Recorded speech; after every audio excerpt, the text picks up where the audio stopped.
नमस्कार दोस्तों, कैसे हो आप लोग। कैपिटल सिविल सर्विस में आप लोगों का स्वागत है। तो जैसा कि आप लोग जान रहे हैं कि हम लोग इस समय ध्येय आईएएस का यूपीपीसीएस टेस्ट सीरीज सॉल्व कर रहे हैं।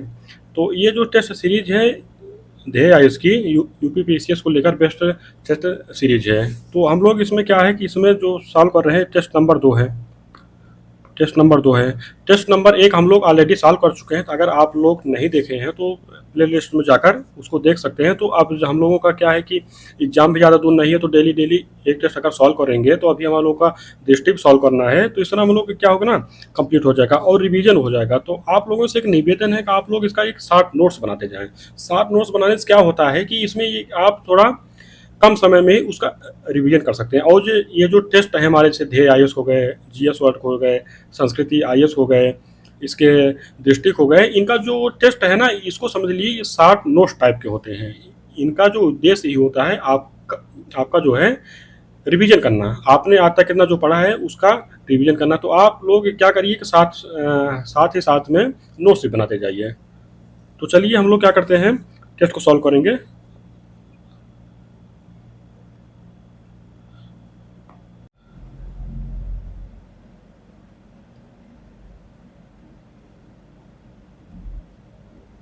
पहला क्वेश्चन दिया गया हम लोगों का, मुगल बादशाह बहादुर शाह प्रथम के संबंध में दिए गए निम्न कथनों पर विचार कीजिए और कूट के माध्यम से सही कथन चुनें। तो पहला कथन दिया गया है कि इसने बीजापुर के युद्ध में कामबख्श को पराजित किया।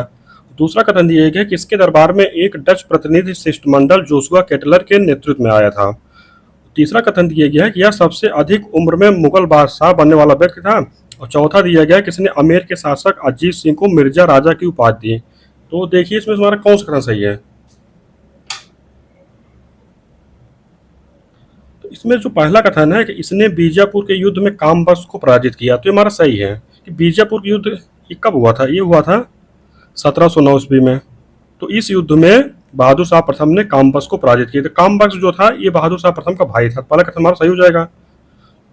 और दूसरा दिया गया कि इसके दरबार में एक डच प्रतिनिधि शिष्टमंडल जोशुआ केटलर के नेतृत्व में आए थे, भी हमारा सही हो जाएगा। और तीसरा है कि यह सबसे अधिक उम्र में मुगल बादशाह बनने वाला व्यक्ति था, भी हमारा सही हो जाएगा। चौथा है कि इसने आमेर के शासक अजीत सिंह को मिर्जा राजा की उपाधि दी थी। तो इन्होंने नहीं दिया था। जो अजीत सिंह को मिर्जा राजा की उपाधि दी थी ना, वो कौन थे? वो थे जहांदार शाह थे। कौन? जहांदार शाह थे। इस तरह हमारा चौथा कथन गलत है, 1 2 3 सही है। तुम्हारा विकल्प डी सही हो जाएगा। तो अगला प्रश्न देते लोग। अगला प्रश्न दिया गया है कि हैदर अली के संबंध में निम्न कथनों पर विचार कीजिए और कूट के माध्यम से सही उत्तर चुने। दिया गया है कि हैदर अली ने 1760 ईस्वी में स्वयं को मैसूर का शासक घोषित किया। दूसरा कथन दिया गया कि इसे 1756 ईस्वी में डिंडीगुल के किले का फौजदार नियुक्त किया गया। और तीसरा दिया गया कि इसने अपने सोने तथा तांबे के सिक्कों पर शिव, पार्वती और तथा विष्णु की मूर्ति अंकित करवाई थी। और चौथा दिया गया कि इसने पोर्टोनोवा के युद्ध में अंग्रेजों को पराजित किया था। बताइए इसमें तुम्हारा कौन सा कथन सही है। तो जो पहला कथन दिया गया है कि हैदर अली ने 1760 ईस्वी में स्वयं को मैसूर का शासक घोषित किया, तो तुम्हारा सही हो जाएगा। दूसरा जो दिया गया है कि 1756 ईस्वी में डिंडीगुल के किले का फौजदार 1756 में नहीं नियुक्त किया गया था। कब किया गया था? 1755 ईस्वी में किया गया था। तो दूसरा कथन हमारा गलत है। और तीसरा, इसने अपने सोने तथा तांबे के सिक्कों पर शिव, पार्वती तथा विष्णु की मूर्ति अंकित करवाई थी, तुम्हारा सही है। चौथा है कि इसने पोर्टोनोवा के युद्ध में अंग्रेजों को पराजित किया था। नहीं भाई, पोर्टोनोवा के युद्ध में जो है अंग्रेजों ने हैदर अली को पराजित किया था और इसी युद्ध में हैदर अली की मृत्यु हो गई थी। चौथा मेरा गलत हो जाएगा। तुम्हारा 1 और 3 सही है। तुम्हारा विकल्प कौन सा? विकल्प हमारा भी सही हो जाएगा। अगला प्रश्न देखते हैं लोग। दिया गया है कि निम्नलिखित कथनों में से कौन सा एक सही नहीं है। पहला दिया गया कि अरबी पूरम आंदोलन 1888 में नारायण गुरु द्वारा चलाया गया था, तो तुम्हारा सही है पहला कथन। दूसरा दिया गया कि आत्म सम्मान आंदोलन ईवी रामास्वामी नायकर द्वारा चलाया गया था, तो भी हमारा सही हो जाएगा। और तीसरा दिया गया है कि डॉक्टर भीमराव अम्बेडकर ने 1920 में ईस्वी में बहिष्कृत हितकारी सभा की स्थापना की थी, तो ये हमारा गलत है। क्योंकि 1920 में नहीं, 1924 में। और इनके द्वारा 1927 में बहिष्कृत भारत नामक एक पत्रिका का संपादन किया गया था, बहिष्कृत भारत। तो तीसरा हमारा गलत हो। चौथा दिया गया है गुरुवायूर सत्याग्रह 1931 ईस्वी में के कलप्पर द्वारा चलाया गया, तो हमारा चौथा कथन भी सही है। तुम्हारे गलत बताना था, तुम्हारा सी हो जाएगा। अगला प्रश्न देखते हैं लोग। अगला प्रश्न दिया गया है कि निम्न में से कौन सा एक सही सुमेलित नहीं है। एक तरफ दिया गया है कुरीतियां और दूसरी तरफ दिया गया है कि समाप्तकर्ता दिया गया है। तो पहला है ठगी प्रथा। जो ठगी प्रथा के समाप्तकर्ता थे वो कौन थे? कर्नल स्लीमैन थे। तो और इसमें जो गवर्नर जनरल थे कौन थे? विलियम बेंटिक थे। दूसरा दिया है कि शिशुवध। शिशुवध जो इसको रोकने का प्रयास सर्वप्रथम जो है सन जॉन शोर के द्वारा किया गया था और उसमें बलेजली भी थे और इन दोनों के द्वारा किया गया था। तो ये भी हमारा सुमेलित है। नर बलि प्रथा। तो नर बलि प्रथा किसके द्वारा किया गया था? नर बलि जो समाप्त किया था वो हार्डिंग द्वितीय के समय नहीं किया गया था, हार्डिंग प्रथम थे वो। तो हमारा ये सुमेलित नहीं है। और चौथा दिया गया दास प्रथा। दास प्रथा का जो उन्मूलन किया गया था एलेनबर्ग द्वारा किया गया था, हमारा सुमेलित है। तो इस तरह में हमको गलत ही बताना था, हमारा सी सुमेलित नहीं है। तो अगला पढ़ने के लोग दिए क्या है कि निम्नलिखित में कौन सा सही सुमेलित नहीं है। एक तरफ दिए गया समाचार पत्र दिए गया और दूसरी तरफ भाषा दिया गया है। तो बंगाल गजट जो है ये अंग्रेजी में छपता था, ये हो जाएगा हमारा। समाचार दर्पण बांग्ला भाषा में, मुंबई दर्पण मराठी में, और दिग्दर्शन जो है ना ये गुजराती में नहीं छपता था, ये बांग्ला भाषा में, ये हो जाएगा। बंगाल गजट के संपादक कौन थे? बंगाल गजट के जो संपादक थे उनका नाम था James Augustus Hickey. James Augustus Hickey थे। समाचार दर्पण के संपादक थे बाल शास्त्री थे। मुंबई दर्पण के संपादक कौन थे? समाचार दर्पण के संपादक जो थे ये थे मार्समैन थे। तो ये थे मुंबई दर्पण के, और समाचार दर्पण के थे बाल शास्त्री थे। हमारा हो जाएगा। और दिग्दर्शन संपादक थे जेम्स ऑगस्टस हिक्की थे। तो इस हमारा कौन सुमेलित नहीं, हमारा डी सुमेलित नहीं है। तो हमको बताना था, हमारा सही हो जाएगा। अगला प्रश्न देते हैं हम लोग। दिए गया है कि सितंबर 1920 में कोलकाता में हुए कांग्रेस के अधिवेशन में गांधी जी द्वारा प्रस्तुत असहयोग आंदोलन के प्रस्ताव का विरोध करते हुए किसने कहा था कि यह प्रस्ताव भारतीय स्वतंत्रता को सबसे बड़ा धक्का है, एक मूर्खतापूर्ण विरोध तथा समाज और सभ्य जीवन के विरुद्ध संघर्ष की घोषणा है। ये किसने कहा था? दिए गया है Mohammad Ali Jinnah, Annie Besant, CR दास, मोतीलाल नेहरू। बताइए। तो जो ये कथन कहा गया था ना एनी बेसेंट के द्वारा किया गया था। तो ये हमारा विषय हो जाएगा। तो अगला पढ़ने के लोग दिए गया है कि नीचे दो कथन दिए गए हैं जिनमें से एक को कथन ए और दूसरे को कारण कहा गया है। तो कथन दिया गया है कि मुस्लिम लीग ने क्रिस प्रस्ताव को अस्वीकार कर दिया, और कारण दिया गया है कि इसमें भारत को ऐच्छिक रूप से राष्ट्रमंडल से अलग होने का अधिकार था। तो बताइए इसमें हमारा कौन सही है? तो पहला कथन दिया गया कि मुस्लिम लीग ने क्रिस प्रस्ताव को अस्वीकार कर दिया, तो हमारा सही कथन। और कारण दिया गया कि इसमें भारत को ऐच्छिक रूप से राष्ट्रमंडल से अलग होने का अधिकार था, तो भी हमारा सही है। दोनों सही है परंतु एक दूसरे की व्याख्या नहीं करे, तुम्हारा कौन सही है? हमारा हो जाएगा बी, ए तथा आर दोनों सही है किंतु आर एक ही सही व्याख्या नहीं करता है। तो अगला प्रश्न देखते लो। अगला प्रश्न दिया गया कि नीचे दो कथन दिए गए हैं जिनमें से एक को कथन ए और दूसरे कारण आर कहा गया। तो कथन दिया गया है कि बलबन ने रक्त और लौह जैसी कठोर नीति अपनाई, और कारण दिया गया कि वह सुल्तान के पद और प्रतिष्ठा को पुनः स्थापित करना चाहता था। तो बताइए इसमें तुम्हारा कौन सही है? तो इसमें क्या है ना कि इल्तुतमिश के मृत्यु के बाद तुर्कान चहलगानी की महत्वाकांक्षाओं के कारण दिल्ली सल्तनत में सुल्तान का पद अपने गरिमा को खो चुका था। साथ ही साम्राज्य में हो रहे विद्रोह और मंगोल आक्रमणों ने भी सरकार के अस्तित्व पर प्रश्न लगा दिया था। तो अतः इन सभी से निपटने के लिए बलबन ने एक कठोर नीति अपनाई जिसे रक्त और लौह की नीति को कहा जाता है। तो हमारा ये भी सही है और कारण भी सही है और एक दूसरे की व्याख्या भी कर रहा है, तो हमारा विकल्प ये सही हो जाएगा। तो अगला प्रश्न देते लोग।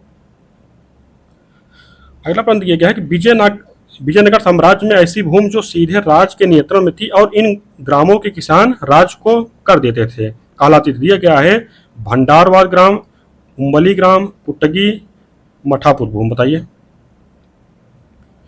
तो जो ऐसी भूमि कहलाती थी भंडारवाद ग्राम। और कुट्टगी क्या थी? कुट्टगी थी जो पट्टे पर दी जाती थी, ये पट्टे वाली भूमि होती थी। उम्बली क्या होती थी?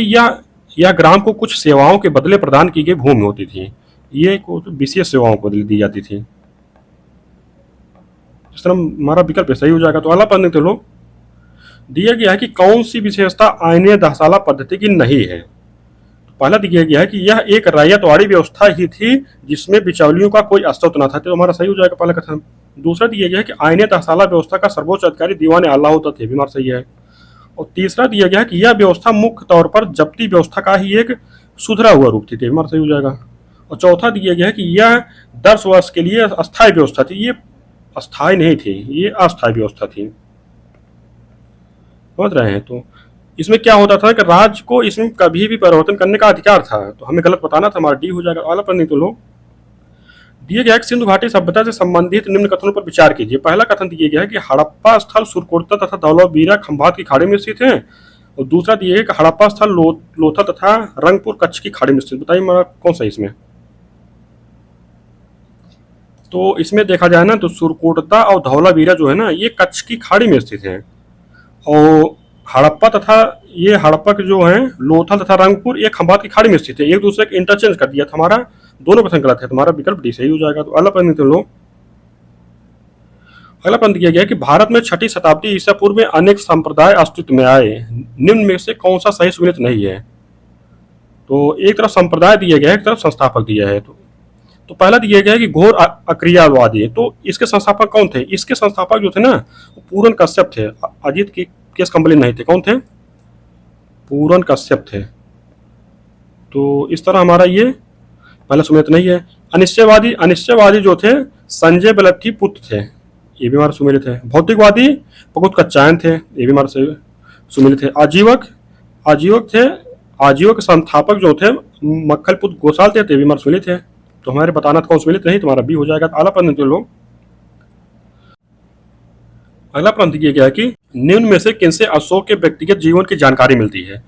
दिया गया स्तंभ लेख से, बृहद शिलालेख से, लघु शिलालेख से, गुहा लेख से। बताइए।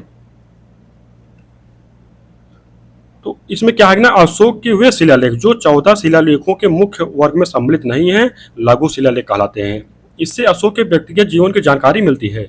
जैसे एक है मास्की का लघु अभिलेख, इसमें अशोक को क्या कहा गया है? बुद्ध शाक्य कहा गया है। इस तरह क्या हो जाए, हमारा विकल्प सी हो जाएगा। तो अगला प्रश्न तो लो, दिए गया कि संविधान के अनुच्छेद 28 में दिए गए प्रावधानों पर विचार कीजिए, निम्न में से कौन सा कथन सही है?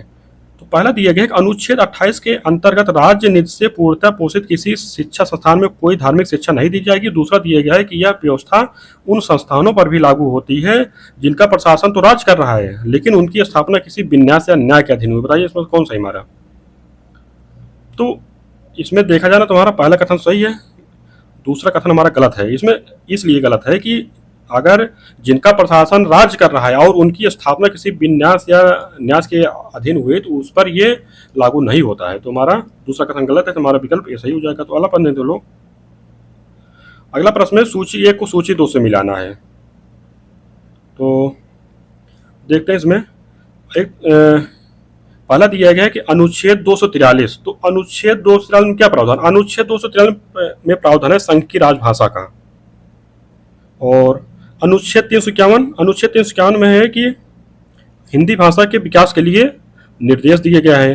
अनुच्छेद 371 गम क्या दिए गए है कि मणिपुर राज्य के संबंध में विशेष उपबंध दिया गया। और 253 क्या दिए गए कि अंतर्राष्ट्रीय करारों को प्रभावित करने के लिए विधान दिए गए है ना। तो इसमें हमारा क्या हो जाएगा? हमारा बन रहा 3-4 के ऊपर, हमारा विकल्प भी सही हो जाएगा। तो अगला प्रश्न देखते लो, अगले प्रश्न दिया गया संविधान के भाग 5 में संघ की कार्यपालिका का वर्णन किया गया है, निम्नलिखित में से कौन संघ की कार्यपालिका में शामिल नहीं है?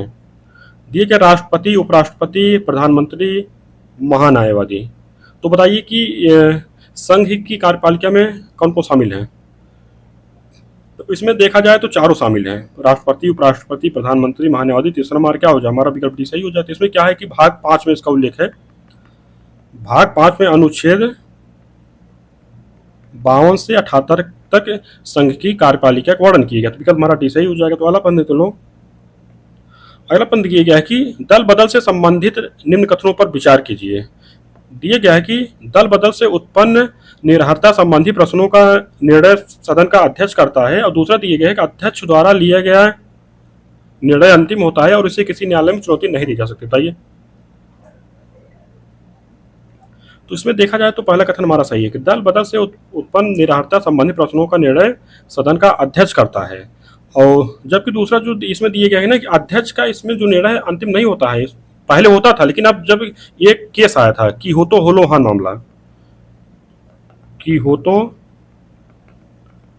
होलो हान केस में उच्चतम न्यायालय ने यह उपबंध इस आधार पर असावधानी घोषित कर दिया कि उच्चतम न्यायालय तथा उच्च न्यायालय के अधिकार क्षेत्र से बाहर जाने का प्रयत्न किया गया है। तो इस तरह दूसरा कथन हमारा गलत है, तुम्हारा विकल्प ये सही हो जाएगा। तो अल्लाह पंडित लोग दिए गया है कि निम्न युगों में से कौन सा सुमिलित नहीं है।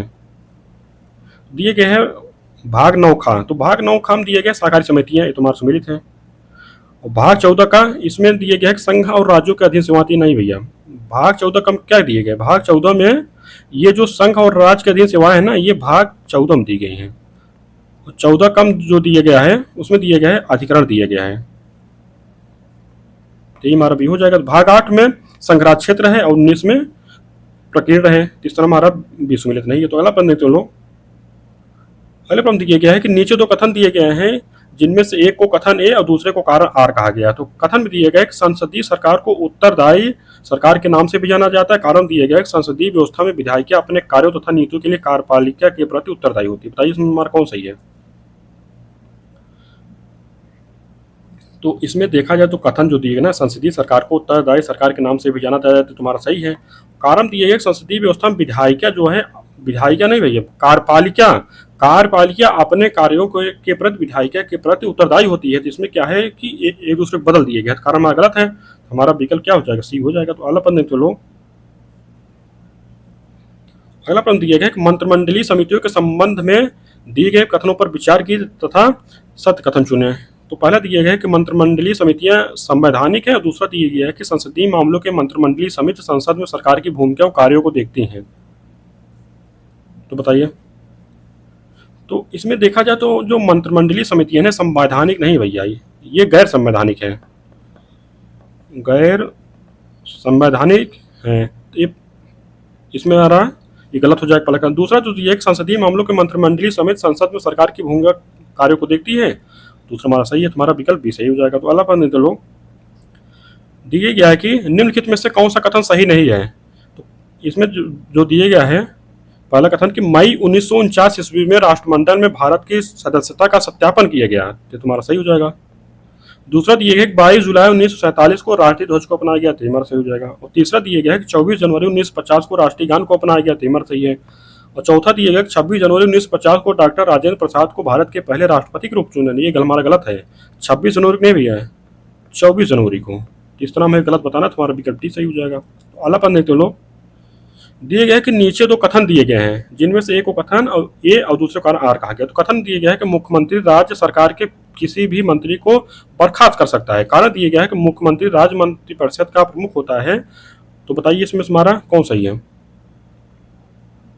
तो इसमें जो प्रावधान दिए गए हैं ना कि मुख्यमंत्री राज्य मंत्रिपरिषद का प्रमुख होता है, परंतु वह मंत्रियों को बर्खास्त नहीं करता, बल्कि मतभेद होने पर वह किसी भी मंत्री से त्यागपत्र देने के लिए कर सकता है, या राज्यपाल को उसे बर्खास्त करने का परामर्श दे सकता है। तो इसमें हमारा कथन गलत है और कारण सही है, तो हमारा क्या हो जाएगा, हमारा विकल्प डी सही हो जाएगा। तो लोग दिए गए कि राष्ट्रीय उपभोक्ता आयोग के संबंध में निम्न कथनों पर विचार कीजिए। दिए गया है कि राष्ट्रीय आयोग के पास किसी भी राज्य आयोग के आदेशों के खिलाफ अपील सुनने का अधिकार है। दूसरा दिया गया कि यह अपील राज्य आयोग के आदेशों की तारीख से 60 दिनों के भीतर की जा सकती है। बताइए। तो इसमें जो है राष्ट्रीय उपभोक्ता आयोग के पास जो है ना आर्थिक क्षेत्राधिकार के साथ साथ अपील क्षेत्र का अधिकार क्या होता है, समझ रहे हैं, ये अपील को भी सुनने का कार्य करते हैं। तो पहले कथन हमारा सही है। दूसरा जो दिया गया है ना, ये 60 दिन नहीं भैया, ये 30 दिन है कि यह अपील जो है राज्य आयोग के आदेशों की तारीख से 30 दिनों के भीतर होती है, 30 दिनों के भीतर। तो हमारा दूसरा गलत है, हमारा विकल्प ये सही हो जाएगा। तो अगला प्रश्न देखते लो। अगले प्रश्न दिए गए कि नीचे दो कथन दिए गए हैं जिनमें से एक को कथन ए और दूसरे को कारण आर कहा गया। तो कथन दिए गए वायुमंडल का निचला भाग जिसकी वायु सीमा 80 से 88 किलोमीटर तक निर्धारित की गई है सममंडल कहा जाता है। कारण दिया गया है क्योंकि इनमें गैसों के अनुपात में परिवर्तन नहीं होता। बताइए। तो इसमें कहा गया ना वायुमंडल को सममंडल और विषममंडल में भी विभाजित किया जाता है। वायुमंडल का जो निचला भाग है उसकी वायु सीमा क्या है ना 80 से 88 किलोमीटर निर्धारित की गई है। इसमें कौन कौन से मंडल आते हैं? इसमें क्षोभ मंडल आते हैं, समताप मंडल आते हैं, मध्यमंडल शामिल होते हैं। और रासायनिक दृष्टि इस मंडल को सममंडल कहा जाता है क्योंकि इनमें गैसों के अनुपात में परिवर्तन नहीं होता है। तो इस तरह में कथन भी सही है, कारण सही और एक दूसरे की व्याख्या कर रहे हैं, तुम्हारा विकल्प ये सही हो जाएगा। तो अगला प्रश्न तो लो। अगला प्रश्न है कि कनाडा के शहर टोरंटो के संबंध में दिए गए कथनों पर विचार कीजिए और सही कथन चुने। तो पहला दिए गया टोरंटो कनाडा का दूसरा सबसे बड़ा नगर है और दूसरा दिया गया है कि यह कागज एवं लुगदी निर्माण उद्योग का प्रमुख केंद्र है। बताइए इसमें हमारा कौन सही है? तो इसमें देखा जो पहला कथन जो दिया गया टोरंटो कनाडा का दूसरा बड़ा नहीं भैया, ये सबसे बड़ा नगर है। तो पहला तो हमारा गलत हो जाएगा। और यह कागज एवं लुगदी से संबंधित नहीं भैया, ये है इंजीनियरिंग से संबंधित है, इंजीनियरिंग और भारी उद्योग से संबंधित है। तो हमारा दूसरा गलत है, हमारा डी सही हो जाएगा। तो अगला प्रश्न देखते लो।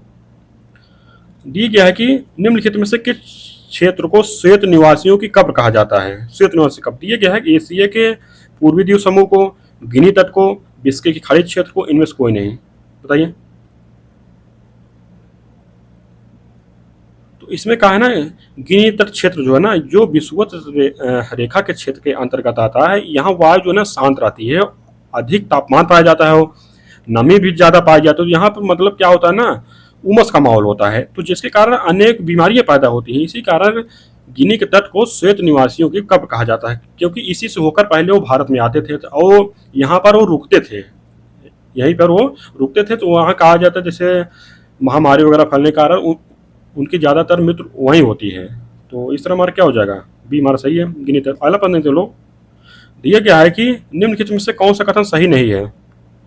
तो दिया गया है कि पुनपुन नदी सोन नदी की सहायक नदी है, तो तुम्हारा सही हो जाएगा। दूसरा दिया है कि बराकर नदी दामोदर नदी की सहायक नदी है, तो हमारा सही हो जाएगा। तीसरा ये खरकाय नदी ब्राह्मणी नदी की सहायक नदी है, तो हमारा गलत है भैया। खरकाय नदी जो है ना ये स्वर्ण रेखा की सहायक नदी है।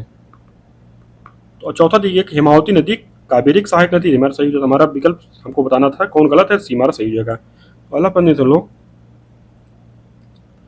अगला प्रश्न किया गया है कि निम्नलिखित युग्म में से कौन सा एक सुमेलित नहीं है? पहला दिया गया है एक तरफ दिया गया खनिज, एक तरफ दिया गया शीर्ष उत्पादक देश दिया गया है। तो इसमें देखा जाए तो पहला जो दिया गया है क्रोमियम, क्रोमियम कहाँ पाया जाता है? मतलब इसका शीर्ष उत्पादक देश जो है कजाकिस्तान है। तांबा का चिली है, जिंक का ऑस्ट्रेलिया है, टंगस्टन जो है रूस नहीं है, रूस आता है दूसरे नंबर पर। इसका जो प्रथम स्थान है चीन का है, तो ये हमारा सुमेलित नहीं है, हमारा बताना था। तो अगला प्रश्न लोग दिया गया है कि अफ्रीका महाद्वीप के विभिन्न देशों के समूह में से किन देशों का समूह हिंद महासागर के तटीय राष्ट्र हैं? सही उत्तर चुनिए। तो इसमें देखा जाए ना तो अफ्रीका महाद्वीप के जो देश हैं कौन कौन हिंद महासागर से लगते हैं? जैसे दक्षिण अफ्रीका हो गया, मोजाम्बिक हो गया, तंजानिया होगा, केनिया हो गया, सोमालिया हो गया। तो इसमें कौन कौन शामिल है? दक्षिण अफ्रीका हो गया, मोजाम्बिक हो गया, तंजानिया हो गया और सोमालिया हो गया। तो किसमें भैया ये? इथियोपिया तो लगता नहीं है, मलावी भी नहीं लगता है, और इसमें क्या हो जाएगा हमारा? जिम्बाब्वे भी नहीं है, तुम्हारा ये विकल्प सही हो जाएगा। दक्षिण अफ्रीका है, मोजाम्बिक है, तंजानिया है, केनिया है। तो अगला प्रश्न देखते लो। दिए गया है भारत के जो राज्य बांग्लादेश के साथ सीमा बनाते हैं उन्हें उनकी लंबाई के क्रम में व्यवस्थित कीजिए। तो इसमें क्या है ना कि दिए गया है मेघालय, मिजोरम, पश्चिम बंगाल, असम, त्रिपुरा।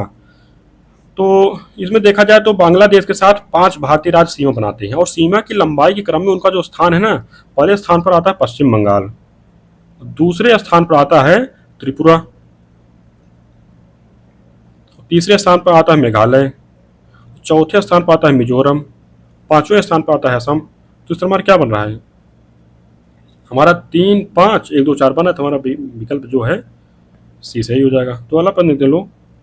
दिए गए सूची 1 को सूची 2 से मिलाना। एक तरफ दिए गया है यूरेनियम केंद्र दिए गया है, दूसरी तरफ अवस्थिति दी गई है। तो मिलाते हैं इसमें।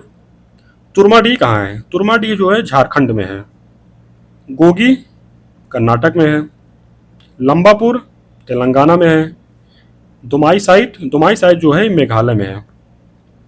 तो इस तरह में हमारा क्या बन रहा है, हमारा बन रहा है 2 3 1 4 बन रहा है, विकल्प हमारा बी सही हो जाएगा। अगला प्रश्न देख लो, दिया गया कि निम्न युगों में से कौन सा एक सही सुमेलित है। एक तरफ झील दिया गया है, एक तरफ अवस्थिति दिया गया है। तो किलीवेली झील कहाँ है, किलीवेली झील जो है तमिलनाडु में है, हमारा सुमेलित है, हमारा विकल्प सही हो जाएगा। नक्की झील कहाँ है भैया, नक्की झील है जो ये राजस्थान में है। पुलिकट झील कहाँ है, आप लोग जानते ही हैं, आंध्र प्रदेश में है। चंदुबी झील कहाँ है, चंदुबी झील जो भैया ये असम में है। तो इस तरह हमारा क्या हो जाएगा, हमारा विकल्प सही है। तो अगला प्रश्न देख लो, अगला प्रश्न दिया गया है कि जलवायु समूह के बारे में दिए गए निम्नलिखित कथनों पर विचार कीजिए। पहला कथन यह है, जलवायु समूह द क्लाइमेट ग्रुप वर्ष 2003 में स्थापित एक अंतर्राष्ट्रीय लाभकारी संगठन है। दूसरा दिया गया, इस संगठन का उद्देश्य जलवायु कार्रवाई को तीव्र करने के साथ साथ ऊर्जा दक्षता को सुधारने का मापन और रिपोर्ट करना है। बताइए इसमें हमारा कौन सा कथन सही है। तो इसमें से देखा जाए ना, तो जो पहला कथन दिया है कि जलवायु समूह द क्लाइमेट ग्रुप वर्ष 2003 में स्थापित एक अंतर्राष्ट्रीय लाभकारी संगठन है, लाभकारी संगठन है भैया, ये गैर लाभकारी है। पहला कथन हमारा गलत है। दूसरा जो दिया गया, इस संगठन का उद्देश्य जलवायु कार्रवाई को तीव्र करने के साथ साथ ऊर्जा दक्षता सुधारों को मापना और रिपोर्ट करना, तो तुम्हारा सही है। दूसरा कथन तुम्हारा विकल्प भी सही हो जाएगा। अगला प्रश्न देख लो, दिया गया है कि अटल नवीकरण और शहरी रूपांतरण मिशन 2.0 के संबंध में निम्न कथनों पर विचार कीजिए। दिया गया है कि यह योजना 1 अक्टूबर 2021 को प्रारंभ की गई। दूसरा कथन दिया है कि इस योजना का उद्देश्य देश के 4700 शहरी स्थानीय निकायों में 100% जलापूर्ति एवं 500 अमृत शहरों में 100% सीवेज निस्तारण करना है। बताइए इसमें कौन सा कथन सही है। तो इसमें देखा जाए ना, तो हमारा दोनों कथन सही है, तुम्हारा विकल्प सी सही हो जाएगा। तो अगला प्रश्न देख लो, अगला प्रश्न दिया गया कि जनवरी 2024 में नीति आयोग द्वारा जारी गरीबी से संबंधित चर्चा पत्र के संबंध में कौन सा कथन सही नहीं है। तो पहला दिया गया कि इसके अनुसार 2022-23 में बहुआयामी निर्भरता घटकर 11.88% रह गई, तो तुम्हारा सही है। दूसरा दिया गया कि चर्चा पत्र के अनुसार संदर्भित अवधि 2013-14 से 2022-23 में बहुआयामी निर्भरता में 17.89% की गिरावट दर्ज की गई, हमारा सही है। और तीसरा दिए गए, संख्या की दृष्टि से विगत 9 वर्षों में 23.82 करोड़ लोग बहुआयामी गरीबी से बाहर निकले हैं। तो ये हमारा सही नहीं भैया, क्योंकि इसमें क्या है ना कि 9 वर्षों में 24.82 करोड़ लोग निकले हैं। कितना, 24.82 करोड़, तो हमारा सी गलत है। और चौथा दिया गया है कि विगत 9 वर्षों के दौरान सर्वाधिक 5.94 करोड़ लोग उत्तर प्रदेश में बहुआयामी निर्धनता से बाहर निकले थे, हमारा सही हो जाएगा। तो हमें गलत बताना था, तुम्हारा सी हो जाएगा। तो अगला प्रश्न दे लो, अगला प्रश्न है कि भारतीय अर्थव्यवस्था एक समीक्षा 2024 के अनुसार निम्न में से कौन सा युग्म सही सुनिश्चित नहीं है। तो पहला जो दिया गया है कि महिलाओं को एलपीजी का मुफ्त कनेक्शन, इसके लिए कितना प्रावधान किया गया था। इसके लिए प्रावधान किया गया कि 10.11 करोड़, तुम्हारा सुनिश्चित हो जाएगा। और दूसरा दिया गया है कि निर्धनों के लिए शौचालय का निर्माण, इसके लिए कितना प्रावधान किया गया था। इसके लिए प्रावधान किया गया था 11.72 करोड़, हमारा सही हो जाएगा। और बैंकों में जनधन खाता के लिए 51.6 करोड़ का प्रावधान किया गया था। और गरीबों के लिए पक्के मकान का निर्माण, इसका प्रावधान किया गया था भैया 3.6 करोड़ नहीं भैया, ये था 2.6 करोड़, ये हमारा सुनिश्चित नहीं है, तुम्हारा सही हो जाएगा। अगला प्रश्न देखते लोग, दिए गया है कि निम्नलिखित कथनों पर विचार कीजिए। दिए गए, भारत विश्व में दाल और मसाले का सबसे बड़ा उत्पादक देश बन गया है। और दूसरा दिया है कि भारत विश्व में चाय तथा मछली के उत्पादन में तीसरे स्थान पर पहुंच गया है। तो बताइए इसमें तुम्हारा कौन सा कथन सही है।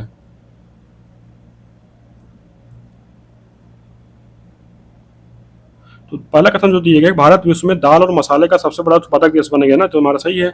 दूसरा जो दिया गया है, भारत विश्व में चाय तथा मछली के उत्पादन में तीसरे स्थान पर नहीं हुए, दूसरे स्थान पर पहुंच गया है। तो हमारा दूसरा कथन गलत है, पहला हमारा सही, हमारा विकल्प ये सही है। अगला प्रश्न लिख लो, दिया गया कि भारतीय लघु उद्योग विकास बैंक सिडबी के संबंध में कौन सा कथन सही नहीं है। तो पहला कथन दिया गया कि इसकी स्थापना अप्रैल 1990 में की गई थी, सही है। दूसरा दिया गया कि इसका मुख्यालय लखनऊ में है, तो भी सही है। और तीसरा दिया कि यह स्टेट बैंक ऑफ इंडिया के बोर्ड स्वामित्व में एक सहायक बैंक के रूप में स्थापित की गई, ये हमारा कथन गलत है भैया, ये जो है ना, ये भारतीय औद्योगिक विकास बैंक के पूर्ण स्वामित्व में एक सहायक बैंक है। किसके? भारतीय औद्योगिक विकास बैंक। इसका क्या है मतलब? इडबी। इडबी के पूर्ण स्वामित्व में सहायक बैंक के रूप में जो है इसकी स्थापना की गई। तुम्हारा सी गलत है। चौथा दिएगा, यह बैंक छोटे पैमाने के उद्योगों की स्थापना, वित्त पोषण तथा विकास में सहायता करने वाली प्रमुख वित्तीय संस्था है। तुम्हारा सही हो जाएगा। तो अला पढ़ने के लोग दिए गए उत्तर प्रदेश बजट 2024-25 के अनुसार निम्न में से किस योजना के लिए सर्वाधिक बजट आवंटित किया गया है? दिए गया है जल जीवन मिशन, दूसरा दिया है पीएम आवास योजना, तीसरा राष्ट्रीय ग्रामीण आजीविका मिशन, चौथा दिए गए स्वच्छ भारत मिशन। बताइए। तो इसमें देखा जाए ना, जो उत्तर प्रदेश सरकार बजट 2024-25 में सर्वाधिक बजट जो है जल जीवन मिशन के लिए प्रावधान किया गया है। तो कितना किया गया है? ये किया गया 22,000 करोड़। 22,000 करोड़ का प्रावधान किया गया है। और पीएम आवास योजना के लिए कितना किया गया है? इसका किया गया है 2,441 करोड़। और स्वच्छ भारत मिशन के लिए कितना किया गया है? स्वच्छ भारत मिशन के लिए और राष्ट्रीय ग्रामीण आजीविका मिशन के लिए किया गया है 3,695 करोड़। स्वच्छ भारत मिशन के लिए 4,867 करोड़। इस तरह हमारा जो विकल्प है सही हो जाएगा। तो वाला पढ़ने के लोग अगला प्रश्न है कि रक्षा मंत्रालय ने फरवरी 2024 को बताया कि स्वदेशी रूप से विकसित ग्रीन प्रोपल्सन सिस्टम ने निर्धारित कक्षा में अपनी कार्य क्षमता का सफलतापूर्वक प्रदर्शन किया। स्वदेशी ग्रीन प्रोपल्सन सिस्टम के संबंध में निम्नलिखित कथनों का में कौन सा सही नहीं है? तो इसमें दिया गया है कि इस सिस्टम को रक्षा अनुसंधान एवं विकास संगठन की प्रौद्योगिकी विकास निधि योजना के तहत विकसित किया गया है। तुम्हारा सही है। और दूसरा दिया गया कि इस परियोजना के लिए बेंगलुरु स्थित startup Bellatrix aerospace private limited को मंजूरी दी गई थी। तो ये भी हमारा सही है। और तीसरा दिया गया कि इसे PSLV C-59 से एक पेलोड पर लॉन्च किया गया था। तो ये हमारा गलत है भैया। PSLV C-59 नहीं, C-58 के द्वारा, गलत है। और चौथा दिया गया इस तकनीक के चलते को ऑर्बिट स्पेस के लिए नॉन टॉक्सिक और पर्यावरण फ्रेंडली प्रोपल्सन सिस्टम विकसित हो सका था। हमारा सही हो जाएगा। तुम्हारा हमको गलत बताना, तुम्हारा विकल्प सी गलत है। अगला प्रश्न के लोग दिए गए कि हाल ही में भारत की 5 अर्धभूमियों को रामसर स्थल के रूप में शामिल किए गए। भारत में स्थित रामसर स्थलों के संबंध में निम्न कथनों पर विचार कीजिए। तो दिए गए अब भारत में रामसर स्थल के रूप में शामिल अर्धभूमि संख्या 80 हो गई है। और दूसरा दिए कि हाल में शामिल 5 अर्धभूमियों में 3 तमिलनाडु में तथा 2 कर्नाटक में है। बताइए इसमें हमारा कौन सा कथन सही है?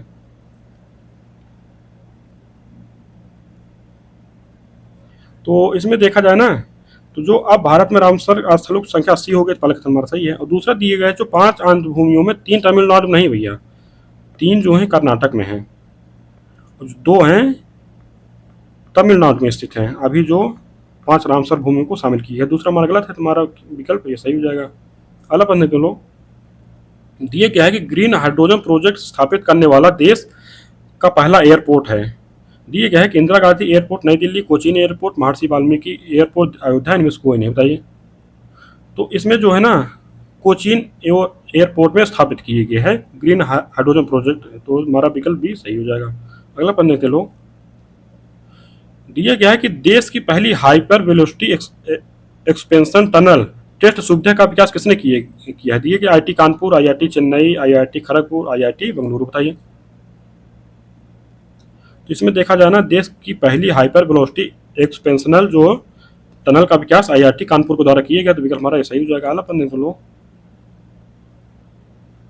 अगला प्रश्न दिए गए कोयले की राख में आर्सेनिक, क्रोमियम और पारद व्याप्त होते हैं। तो तुम्हारा सही है कि कोयले की राख में जो है ना आर्सेनिक पाया जाता है, क्रोमियम पाया जाता है और पारद पाया जाता है। और दूसरा दिए गए कोयला संचालित विद्युत संयंत्र पर्यावरण में सल्फर डाइऑक्साइड और नाइट्रोजन के ऑक्साइड उत्सर्जित करते हैं। तो ये भी हमारा सही है। हमारा दोनों कथन सही, हमारा विकल्प सही हो जाएगा। अगला प्रश्न के लोग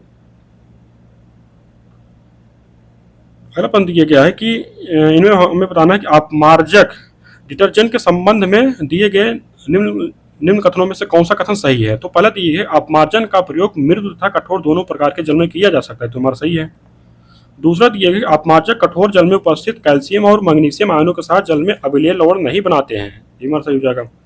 तीसरा दिया गया कि रासायनिक दृष्टि अपमार्जक प्रबल अम्ल और प्रबल क्षार से बने अति उच्च अणुभार के लवण होते हैं। तो हमारा सही है। तुम्हारा तीनों कथन सही ना, हमारा विकल्प डी सही हो जाएगा। अगला प्रश्न के लोग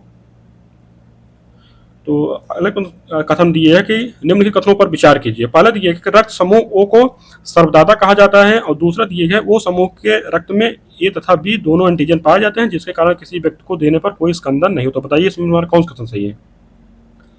तो इसमें जो है ना कि रक्त समूह ओ को सर्वदाता कहा जाता है, तो पहला कथन हमारा सही है, क्योंकि इस रक्त समूह में ना तो कोई एंटीजन उपस्थित होता है और ना ही कोई आरएच फैक्टर। इसमें भैया ये जो होते हैं ना, ए और बी अनुपस्थित होते हैं। क्या होते हैं? अनुपस्थित। तो हमारा दूसरा गलत है, तो हमारा विकल्प सही हो जाएगा। अगला प्रश्न देखें लोग। अगला प्रश्न दिया गया है कि निम्नलिखित में से कौन सा कथन सही नहीं है? तो पहला कथन दिया गया है कि प्याज के छिलके उतारने पर आंसू जो है सल्फोनिक अम्ल के कारण निकलता है, तो तुम्हारा पहला कथन सही है। दूसरा दिया है कि सहतूत का फल साइकोनस कहलाता है। साइकोनस नहीं कहलाता भैया, ये क्या कहलाता है? सोरोसिस कहलाता है। सोरोसिस कहलाता है, ये हमारा गलत है। और तीसरा दिया है कि मिर्ची की तीक्ष्णता कैप्सिन की उपस्थिति का कारण होता है, तो हमारा सही है। चौथा दिया है कि फलों में मीठा स्वाद फ्रक्टोज के कारण होता है, तो ये हमारा सही है। तो हमें गलत बताना था, हमारा भी गलत है। अगला पद देख लो। अगला पद दिया है कि निम्न युगों में से कौन सा एक सही सुनित है? पहला दिया है हाइड्रोमीटर। हाइड्रोमीटर से क्या मापा जाता है? हाइड्रोमीटर से मापा जाता है सापेक्षिक आर्द्रता मापी जाती है। लक्समीटर से क्या माप? एक सेकंड, इसमें हमें बताना था कौन सुमेलित है, यानी कि इसमें 3 गलत सुमेलित हैं। तो हाइड्रोमीटर से क्या मापा जाता है भैया? हाइड्रोमीटर से जो मापा जाता है ये सापेक्षिक आर्द्रता नहीं मापी जाती। सापेक्षिक आर्द्रता जो मापी जाती है हाइग्रोमीटर से मापी जाती है ना। और प्रकाश की गति जो मापी जाती है वो मापी जाती है लक्स मीटर से नहीं मापी जाती भैया। लक्स मीटर पर जो ना ये प्रकाश का जो होता है ना, प्रकाश की तीव्रता मापी जाती है इससे। और रिंगलमैन स्केल से धुएं के घनत्व मापा जाता है, तो हमारा सही है। स्फेग्नोमीटर से क्या मापा जाता है भैया? स्फेग्नोमीटर से हृदय की धड़कन नहीं मापी जाती है, हृदय की धड़कन मापी जाती है स्टेथोस्कोप से मापी जाती है। स्फेग्नोमीटर से जो मापा जाता है ना, रक्त का दाब मापा जाता है। दूसरा हमारा क्या सुमिलित है? हमारा सी सुमिलित है। अगला प्रश्न देख लो। तो अगला प्रश्न देखते हैं। अगले प्रश्न दिए एक कथन दिए गए, कारण दिए गए। कथन दिए गए कार के पीछे के यातायात को देखने के लिए उत्तल दर्पण का प्रयोग किया जाता है। कारण दिए गए उत्तल दर्पण द्वारा प्रतिबिंब वास्तविक, सीधा और वस्तु से बड़ा बनता है। बताइए इसमें हमारा कौन सही है? तो इसमें देखा जो पहला कथन जो दिए गए, कार में पीछे के यातायात को देखने के लिए उत्तल दर्पण का प्रयोग किया जाता है, तुम्हारा सही है। कारण जो दिए गए उत्तल दर्पण द्वारा प्रतिबिंब वास्तविक, सीधा और वस्तु नहीं बनता। वास्तविक नहीं बनता है, आभासी बनता है। आभासी बनता है, सीधा बनता है और वस्तु से छोटा बनता है। कारण हमारा गलत है, तुम्हारा क्या बन जाएगा? हमारा विकल्प सी बन जाएगा। अगला प्रश्न के लोग दिए गए भारत के संदर्भ में निम्नलिखित कथनों पर विचार कीजिए। पहला दिए गया भारत में मोनोजाइट में थोरियम पाया जाता है, तुम्हारा सही हो जाएगा कि मोनोजाइट जो पाया जाता है, मोनोजाइट में थोरियम पाया जाता है, केरल में पाया जाता है ना मोनोजाइट। और दूसरा दिए गया भारत में सार्वजनिक लोक उद्यम इंडियन रेयर अर्थ्स लिमिटेड एकमात्र ऐसा निकाय है जो मोनाजाइट के प्रसंस्करण से दुर्लभ मृदा युगों का उत्पादन करता है। तो ये भी हमारा सही है। हमारा दोनों कथन सही है, तुम्हारा विकल्प सी सही हो जाएगा। अगला प्रश्न देखते हैं लोग। अगले प्रश्न दिए गया है कि एक कथन दिए गया है और कारण दिए गया है। तो कथन में दिए गया है कि निकट दृष्टिता दोष निवारण के लिए रोगी को अवतल लेंस का चश्मा लगाना पड़ता है। और कारण दिए गए हैं नेत्र के गोलक के बड़े हो जाने के कारण फोकस बिंदु में रेटिना की मध्य दूरी घट जाती है। बताइए इसमें क्या हमारा सही है? तो जो कथन दिए गया है ना, निकट दृष्टि दोष निवारण के लिए रोगी को अवतल लेंस का चश्मा लगाना पड़ता है, तुम्हारा सही है। क्योंकि निकट दृष्टि दोष में क्या होता है ना कि दूर की वस्तुएं नहीं दिखाई देती हैं। कारण दिए गए हैं कि नेत्र के गोलक के बड़े हो जाने के कारण फोकस बिंदु में रेटिना के मध्य दूरी घट नहीं जाती है, बढ़ जाती है। तो हमारा कारण गलत है, हमारा क्या हो जाएगा? विकल्प हमारा सी सही हो जाएगा। अगला प्रश्न निकल लो। अगले प्रश्न दिया गया है कि सूची को सूची 2 से मिलाना है। तो एक तरफ दिए गया है विटामिन, एक तरफ रोग दिए गया है। तो विटामिन B7 क्या होता है भैया? B7 होता है बालों का गिरना। रेटिनॉल क्या होता है? रतौंधी होती है। B2 कमिस क्या होता है? B2 कमिस होता है अश्म बुढ़ापा आ जाता है। और कैल्सीफेरॉल क्या होता है? सूखा रोग आ जाता है। तो इससे हमारा क्या बन रहा है? हमारा बन रहा है 4 3 1 2 बन रहा है, तुम्हारा विकल्प बी सही हो जाएगा।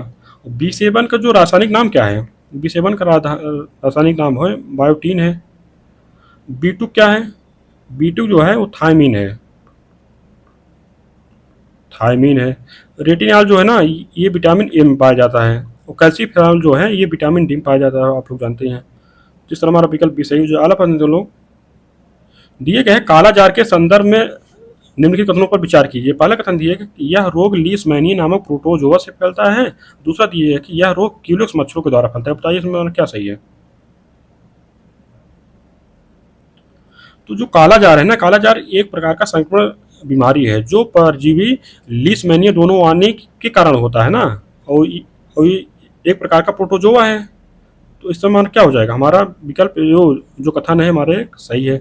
दूसरा दिया गया है कि यह रोग क्यूलेक्स मच्छर के द्वारा क्या फैलता है? क्यूलेक्स मच्छर के द्वारा भैया फैलता है जापानी बुखार फैलता है। तो इस हमारा कथन जो है गलत है। तो हमारा विकल्प विषय हो जाए केवल एक। अगला प्रश्न के लोग, अगला प्रश्न दिया गया है कि संघ इकाइनोडर्मेटा के संदर्भ में निम्न कथनों पर विचार कीजिए। पहला दिया है कि यह नाम जैकब क्लोन ने 1738 में दिया था। दूसरा दिया गया इस संघ के सभी जीव जल, थल तथा वायु तीनों में रहते हैं। बताइए इसमें क्या सही है? इसमें देखा जाए कि इसका जो नाम है किसके द्वारा दिया गया था? जैकब क्लोन के द्वारा दिया गया था। तो पहला कथन हमारा सही हो जाएगा। दूसरा इस संघ के जीव होते हैं ना, केवल जल में पाए जाते हैं, केवल जल में पाए जाते हैं। दूसरा हमारा गलत है। तो हमारा बी विकल्प हो जाए केवल एक। अगला बंद के लोग दिया गया है कि श्वेत रुधिर कणिकाओं के संदर्भ में निम्न कथनों पर विचार कीजिए।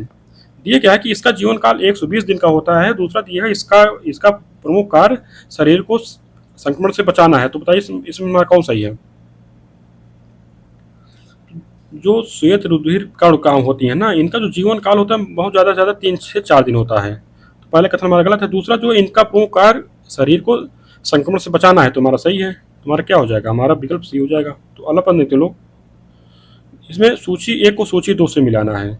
तो एक तरफ अध्यक्ष दिया गया है, एक तरफ विभागीय। तो सीता अध्यक्ष होता है ना, वो कृषि विभाग का अध्यक्ष होता था। अकाराध्यक्ष खान विभाग का होता था।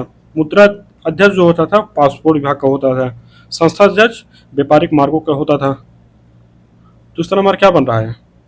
हमारा बन रहा है 2 1 3 4 बना। हमारा विकल्प भी सही हो जाएगा। आगे पर लोग दिए गया है कि निम्न युगों में से कौन सा एक सही सुमेलित नहीं है। एक तरफ दिए गया है ग्रंथ, दूसरी तरफ लेखक दिए गया है। तो महाभारत के लेखक कौन भैया? महाभारत के लेखक जो है ना पतंजलि हैं, सुमेलित है। मृच्छकटिकम में लेखक जो है ना सूत्रक हैं। बुद्ध चरित के लेखक जो है भास नहीं है, अश्वघोष हैं। अश्वघोष कहाँ रहते थे? अश्वघोष जो है कनिष्क के दरबार में रहते थे। तो इसमें हो जाएगा। और नाट्यशास्त्र के लेखक भरत मुनि थे। तो हमारा हमको गलत बताना था, हमारा सी हो जाएगा। तो अगला पन्ने के लोग दिए गया कि द्रविड़ शैली के संदर्भ में निम्नलिखित कथनों पर विचार करें। द्रविड़ शैली, तो पहला कथन दिया गया इस शैली का विकास तमिल प्रदेश में हुआ था। और दूसरा कथन दिया गया इस शैली में मंदिर चतुष्कोणी होते हैं। तो बताइए इसमें कौन सही है? तो इसमें जो पहला कथन है ना, इस शैली का विकास तमिल प्रदेश में हुआ था, तो तुम्हारा सही है। और दूसरा इस शैली में मंदिर चतुष्कोणी नहीं होते भैया, इसमें क्या होता है ना, आयताकार होते थे। और इसकी इस शैली की स्थापना जो है ना, ये पल्लव काल में हुई थी। कहाँ होती? पल्लव काल में। इस तरह हमारा क्या हो जाएगा? दूसरा गलत है। तुम्हारा केवल 100 हो जाएगा। विकल्प हमारा डी। अगला प्रश्न चलो। अगला प्रश्न में सूची एक को सूची दो से मिलाना है। एक तरफ दिया गया है कि बौद्ध संगीति दिया गया है, एक तरफ उसका स्थान दिया गया है। तो चतुर्थ बौद्ध संगीति कहाँ हुई थी?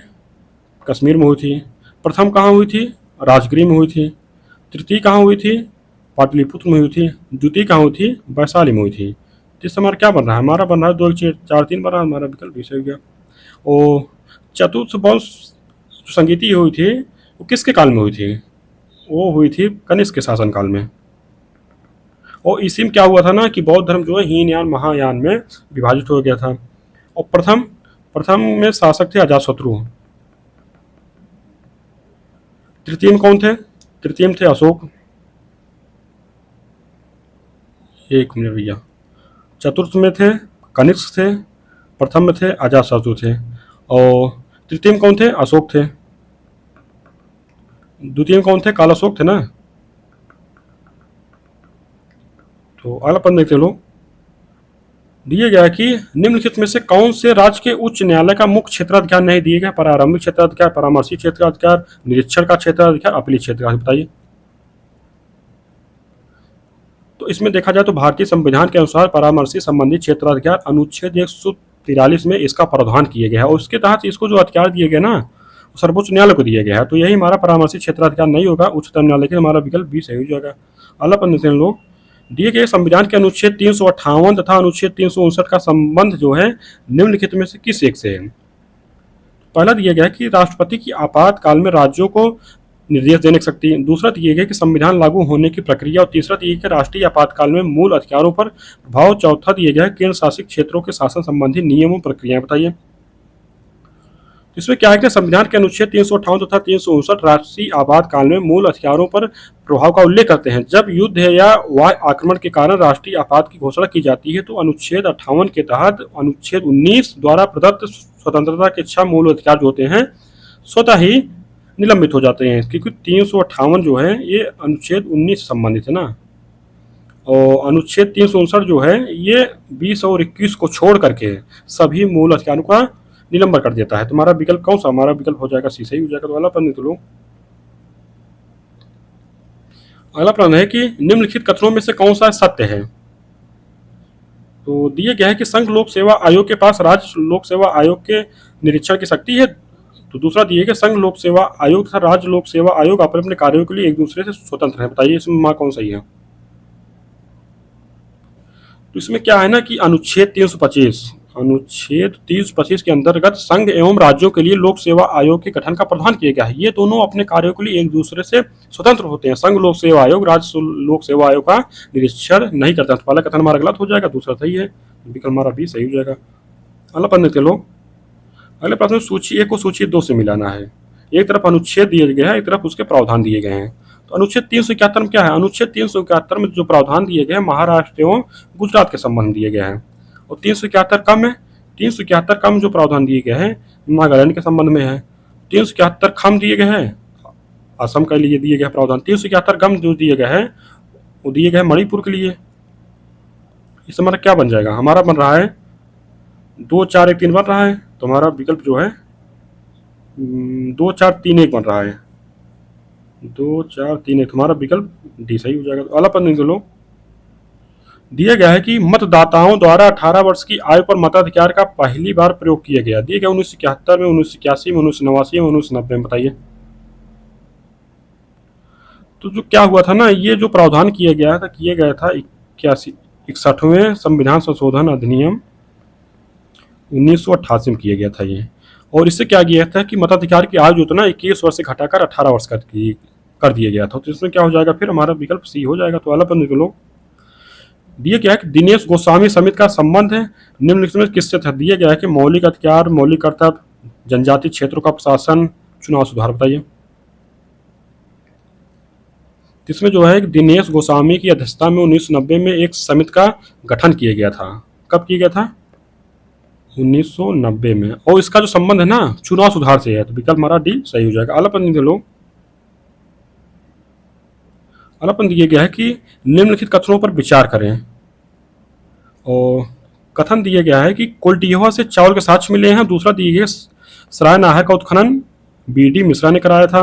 और तीसरा दिया गया है कि लाहुरा देव गोरखपुर जिले में है। और चौथा दिया गया है कि दमदमा से 41 मानव संवर्धन के साक्ष्य मिले। बताइए इसमें हमारा कौन सही है?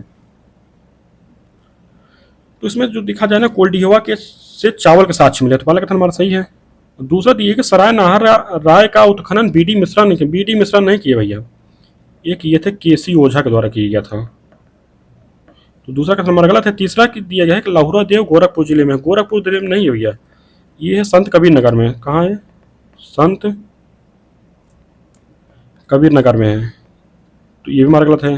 और चौथा दिया है कि दमदमा से 41 मानव संवर्धन साक्ष्य मिले थे। हमारा सही है। तो 1 4 हमारा सही है। तुम्हारा विकल्प सी सही हो जाएगा। तो अगला प्रश्न लो, दिए गए स्कंदगुप्त के अभिलेख के संदर्भ में सूची 1 को सूची 2 से मिलाइए। तो सूची 1 में दिए गए अभिलेख, दूसरी तरफ स्थान दिए गए हैं। तो पहला दिया गया है कि कहोम स्तंभ लेख। कहोम स्तंभ लेख कहाँ भैया? कहोम स्तंभ लेख जो है ना गोरखपुर में है। गढ़ता अभिलेख कहाँ है? गढ़ता अभिलेख जो है प्रयागराज में है। भीतरी अभिलेख आप लोग जानते ही हैं, गाजीपुर में है। इंदौर ताम्रपत्र कहाँ है? बुलंदशहर में है। तो इस हमारा क्या बन रहा है? हमारा बन रहा है 3 4 के ऊपर, हमारा विकल्प भी सही हो जाएगा। तो अगला प्रश्न देते हैं लोग। अगले प्रश्न में एक कथन दिए गया और कारण दिए गया है। तो कथन दिए है कि वर्ष 1860 में अलीगढ़ में साइंटिफिक सोसाइटी की स्थापना हुई।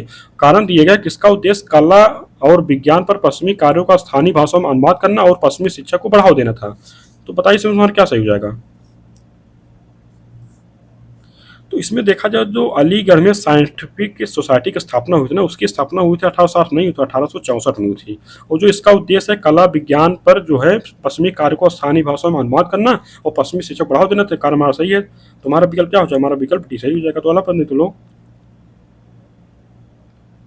अगला प्रश्न है अमीर खुसरो के संदर्भ में निम्नलिखित कथनों पर विचार करें। तो दिया गया है कि इनका जन्म 1253 में कासगंज जिले में हुआ था। तुम्हारा सही है। और दूसरा ये है कि यह उर्दू साहित्य के संस्थापक थे। ये तुम्हारा सही है। और तीसरा ये है कि बाबा फरीद के नाम से जाने जाते थे। ये बाबा फरीद के नाम से नहीं जाने जाते भैया, ये नहीं है। बाबा फरीद के नाम से कौन जाने जाते थे? बाबा फरीद के नाम से जाने जाते थे निजामुद्दीन औलिया थे। कौन थे? निजामुद्दीन औलिया थे। और चौथा ये भारत में गजल गीत शैली लेकर आए। तो चौथा हमारा सही है। तो 1 2 4 हमारा सही है। तो हमारा विकल्प ये सही हो जाएगा। अगला प्रश्न देखते हैं लोग। अगले प्रश्न में सूची 1 को सूची 2 से मिलाना है। एक तरफ दिए गए शास्त्रीय नृत्य और दूसरी तरफ राज्य दिए गया है। तो शास्त्रीय नृत्य में दिए गए कथक। कथक कहाँ शास्त्रीय नृत्य है? उत्तर प्रदेश का है। मोहिनीअट्टम कहाँ है? केरल का है। सत्रिय कहाँ का है? सत्रिय असम का है। कुचिपुड़ी कहाँ है? आंध्र प्रदेश का है। तो इससे हमारा क्या बन जाएगा? हमारा बन रहा है 2 3 4 1 बन रहा है। तो हमारा विकल्प जो है सी सही हो जाएगा। तो अगला प्रश्न तो लो। अगले प्रश्न में सूची 1 को सूची 2 से मिलाना है। एक तरफ दिए गए भारत के जलप्रपात और दूसरी तरफ अवस्थिति दी गई है। तुषारगिरी तुषारगिरी कहाँ है? तुषारगिरी जो है केरल में है। कुद्रालम कहाँ है? तमिलनाडु में है। वानतांग कहाँ है? ये मिजोरम में है। दूध सागर कहाँ है? गोवा में है। तो इससे हमारा क्या बन रहा है? हमारा बन रहा है 4 3 2 1 पर। हमारा विकल्प सी सही हो जाएगा। तो अगला प्रश्न चलो। अगले प्रश्न दिए गए कि निम्नलिखित युगों में से कौन सा एक सही सुनित नहीं है? दिए गए सी नदी इंग्लिश चैनल में गिरती है। तो हमारा सही सुनित है। ओडर नदी कहाँ गिरती है भैया? ओडर नदी जो है बाल्टिक सागर में गिरती है। नेस्टा नदी कहाँ गिरती है? नेस्टा नदी कैस्पियन सागर में नहीं गिरती। कैस्पियन सागर भाई बहुत दूर है वहाँ से। ये गिरती है काला सागर में। नेस्टा नदी कहाँ पे? वो कह रहे हैं कैस्पियन सागर जो है ना, ये है मध्य एशिया में पाया जाता है। ये कजाकिस्तान उज्बेकिस्तान मतलब जो उसके जो पश्चिमी सीमा है उसे रूस से भी सीमा लगती है, अजरबैजान से लगती है और जॉर्जिया से लगती है। काला सागर यहाँ से दूर है। और चौथा ये डान नदी जो है जो सागर गिनती है। तो हमारा सुमित है। हमें बताना कौन सा हमारा सुमित नहीं है। तुम्हारा विकल्प सी हो जाएगा। तो अला पढ़ने लोग एक तरफ एक दिए कथन और एक कारण दिए गए हैं। तो कथन में दिए गए पच्छाव मेघ चक्रवात के आगमन के सूचक होते हैं। कारण दिए पच्छाव मेघ धरातल से कम ऊंचाई पर स्थित घने व विस्तृत बादल होते हैं। तो बताइए इसमें इसका हमारा क्या सही है? तो इसमें जो कथन दिए गए हैं ना, पच्छाव मेघ चक्रवात के आगमन के सूचक है। तो तुम्हारा सही है। और दूसरा दिए गया है कि पच्छाव मेघ जो होते हैं धरातल से कम ऊंचाई पर नहीं होते। पच्छाव मेघ आसमान में सबसे अधिक ऊंचाई पर सफेद रेशम की भांति कोमल तथा छितराए मेघ होते हैं। ये हिमकड़ों से बने होते हैं, इसलिए इनसे वर्षा नहीं होती है। चक्रवात के आगमन के क्रम में सबसे पहले यही मेघ दिखाई पड़ते हैं, इसीलिए ये मेघ चक्रवात के आगमन के सूचक होते हैं। तो कारण हमारा गलत है। तुम्हारा क्या सही हो जाएगा? हमारा विकल्प सी सही हो जाएगा। तो अगला प्रश्न तो लो। अगला प्रश्न दिया गया है कि सूची को सूची 2 से मिलाना है। एक तरफ केंद्र दिए गए, एक तरफ उद्योग दिए गए हैं। तो केंद्र में दिए गए हैं डेट्रायट में कौन सा उद्योग है? मोटर कार उद्योग है। ओटाओम का क्या है? कागज उद्योग है। बर्मिंघम क्या है? लौह इस्पात उद्योग है। कोपनहेगन क्या है? डेयरी उद्योग है। तो इस हमारा क्या बन रहा है? हमारा 2 4 1 3 बन रहा है। हमारा 2 1 4 3 बन रहा है। विकल्प हमारा भी सही हो जाएगा। 2 1 4 3। तो अगला प्रश्न देते हैं लोग। अगले प्रश्न में सूची 1 को सूची 2 से मिलाना है। एक तरफ स्थानांतरणशील कृषि दिए गया है, दूसरी तरफ क्षेत्र दिया गया है। तो मिल्पा कहाँ पाई जाती है? मिल्पा जो है ये मैक्सिको की खेती है, स्थानांतरित खेती। चन्ना कहाँ की है? श्रीलंका की है। तमराई कहाँ की है? थाईलैंड की है। कैंगिन कहाँ की है? फिलीपींस की है। तो इससे हमारा क्या बन रहा है? हमारा बन रहा है 2 3 1 4 बन रहा है। हमारा विकल्प भी सही हो जाएगा। अगला प्रश्न देख लो। दिए गया है कि निम्नलिखित में से कौन सा एक सौर परिवार से संबंधित नहीं है। दिए गए क्षुद्र ग्रह, ग्रह, धूमकेतु, निहारिका, बताइए। तो इसमें जो निहारिका है ना, निहारिका क्या है, सौर मंडल का एक जनक माना जाता है। यह आकाश गंगा के निर्माण की शुरुआत जो है हाइड्रोजन गैस से बने विशाल बादल के संचयन से होता है, जिसे निहारिका कहते हैं। जबकि सौर परिवार में सूर्य होते हैं, ग्रह होते हैं, उपग्रह होते हैं, क्षुद्र ग्रह होते हैं, धूमकेतु होते हैं, धूलकण व गैस सम्मिलित होते हैं। तीसरा हमारा विकल्प डी हो जाएगा। तो अगला प्रश्न लो।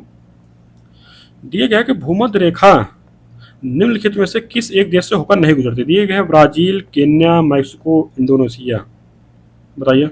तो आप लोग जानते हैं कि जो मैक्सिको है ना, यहाँ से कर्क रेखा होकर गुजरती है ना, ये जो है मध्य उत्तर अमेरिका में है। तो हमारा विकल्प सी सही हो जाएगा। तो अगला प्रश्न तो लो। जबकि भूमध्य रेखा ब्राजील से, केन्या से, इंडोनेशिया से होकर गुजरती है। तो अगला प्रश्न तो लोग। अगले प्रश्न में कथन दिए गए, कारण दिए गया है।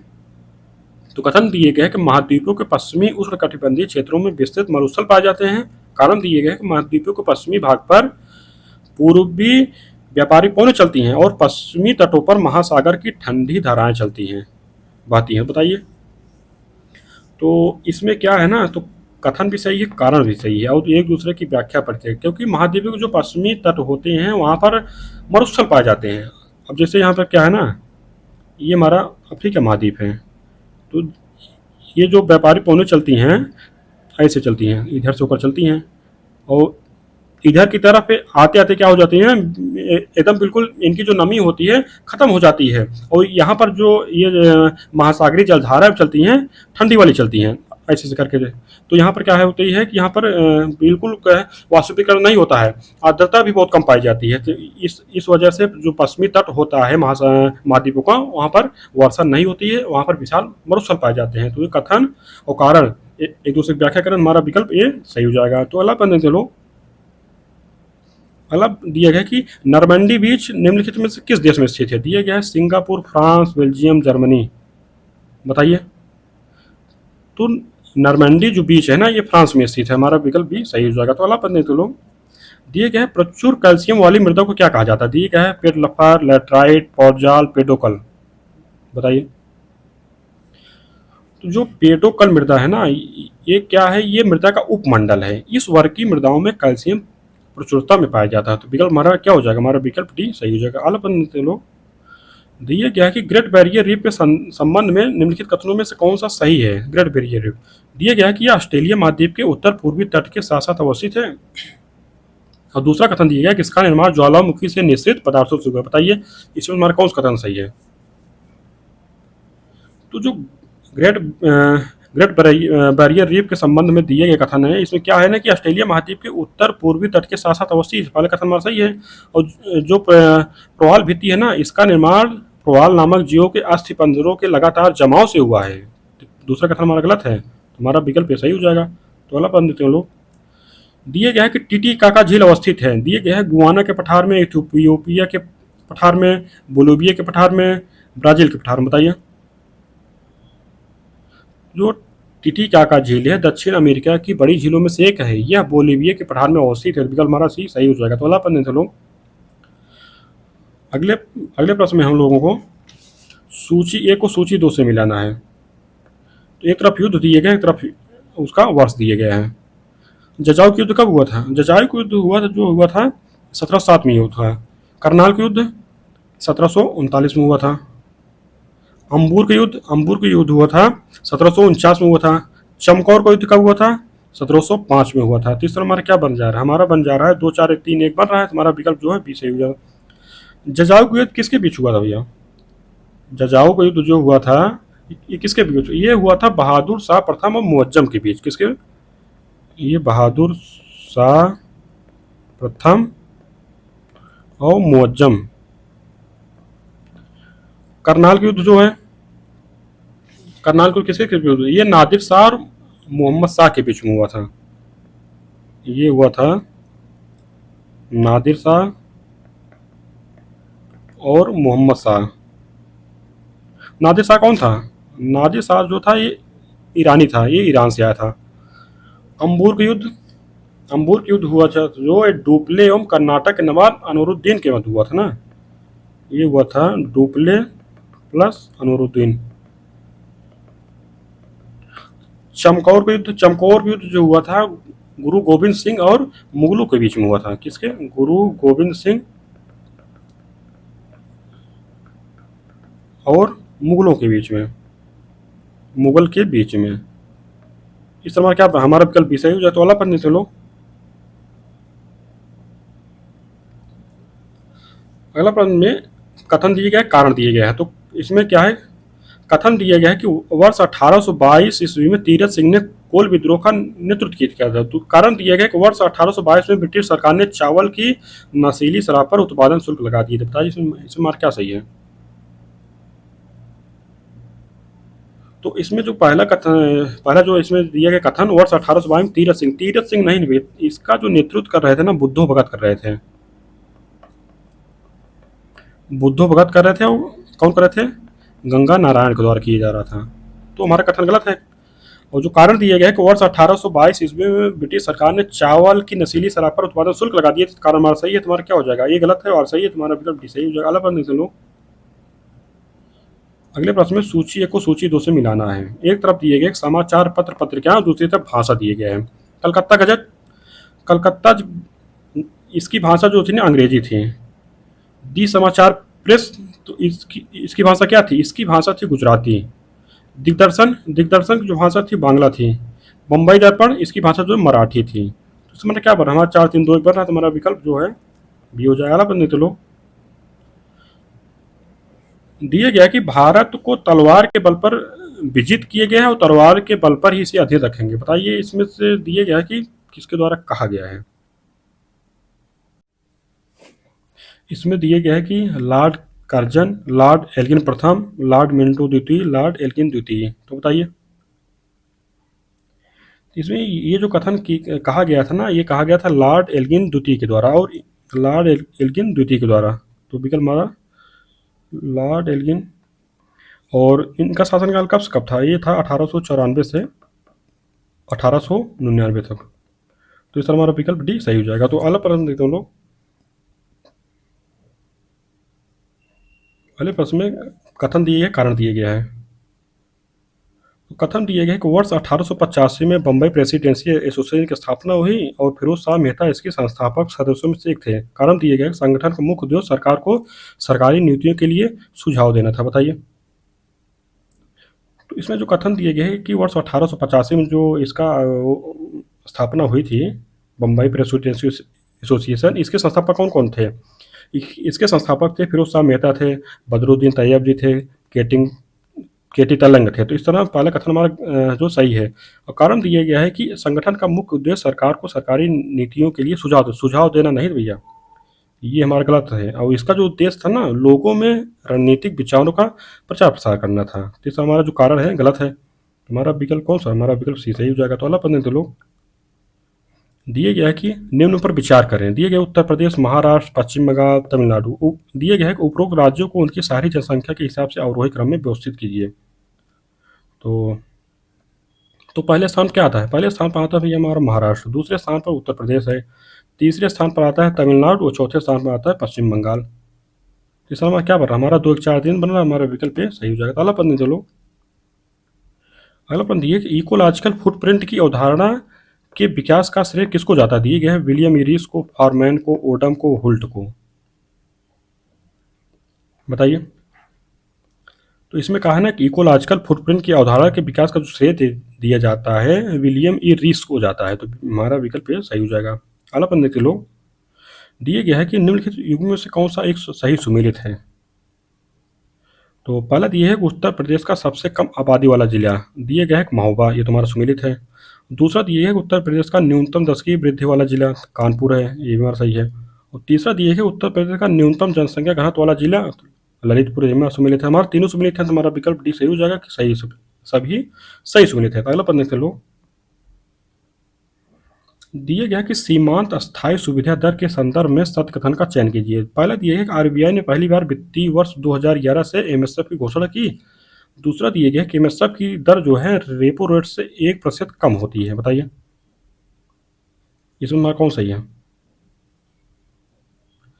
तो इसमें क्या होता है ना कि जो पहला कथन दिया गया है, आरबीआई ने पहली बार वित्तीय वर्ष 2011 से एमएसएफ की घोषणा की, तो पहला कथन हमारा सही है। दूसरा है कि एमएसएफ की दर रेपो रेट से 1% कम नहीं होती, अधिक होती है। दूसरा हमारा गलत है, तो हमारा विकल्प केवल एक सही हो जाएगा। तो अगला पढ़ने के लोग, ये सूची एक को सूची दो से मिलाना। एक तरफ दिए गए पुस्तक पत्रिका और दूसरी तरफ लेखक प्रकाशक दिए गए हैं। तो दिए गया है कि जो पहली पुस्तक पत्रिका है द इंडियन सोशियोलॉजिस्ट, इसके लेखक प्रकाशक कौन है? इसके जो लेखक हैं वो थे श्याम जी कृष्ण वर्मा थे। और दूसरा है कि एनाहिलेशन ऑफ कास्ट, इसके जो लेखक हैं डॉक्टर अंबेडकर हैं।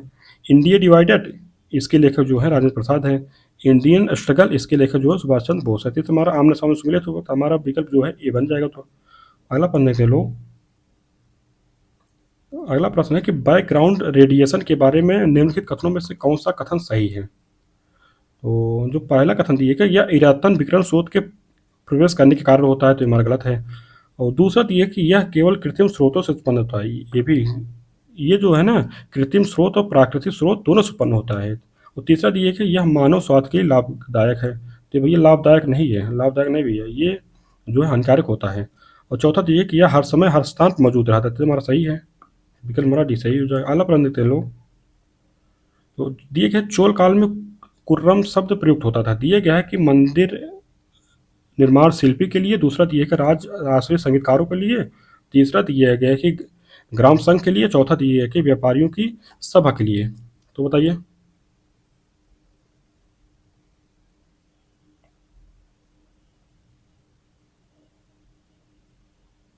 तो इसमें हमारा क्या हो जाएगा?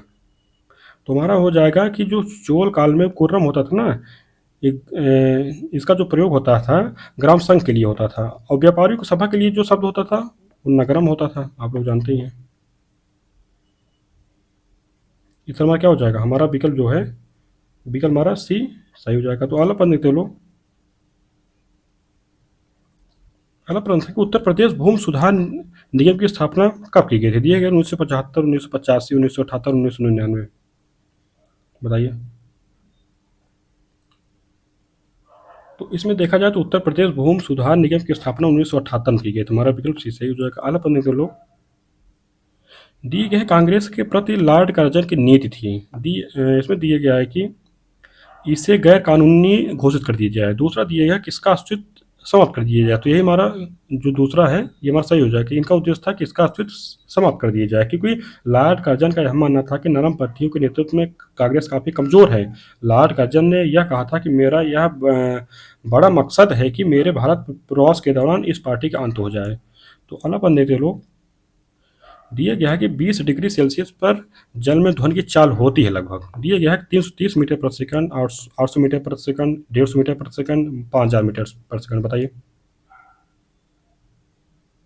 तो इसमें देखा जाए ना तो 20 डिग्री सेल्सियस पर जल में ध्वनि की जो लगभग स्पीड होती है, चाल होती है, 150 मीटर प्रति सेकंड होती है। तो विकल्प हमारा सी सही हो जाएगा। तो अगला पढ़ने के लोग, दिए गया कि सिनाई प्रायद्वीप के संदर्भ में सत्य कथनों की पहचान करें। दिए गया कि यह लाल सागर तथा अदन की खाड़ी के मध्य स्थित है। दूसरा दिए है कि यह एशिया में स्थित मिस्र का एकमात्र क्षेत्र है।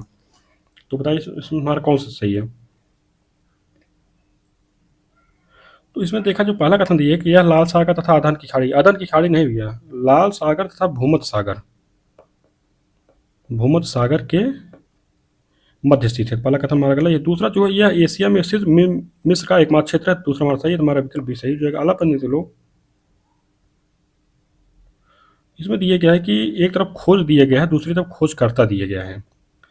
तो जो पहला खोज है सापेक्षता का सिद्धांत, जो इसके खोजकर्ता आइंस्टीन है तो सुमेलित है। दाब का नियम पास्कल। ट्रांसफार्मर को खोज करता वाटरमैन नहीं है भैया, इनके खोज करता है फैराडे, तेमा सुमेलित नहीं है।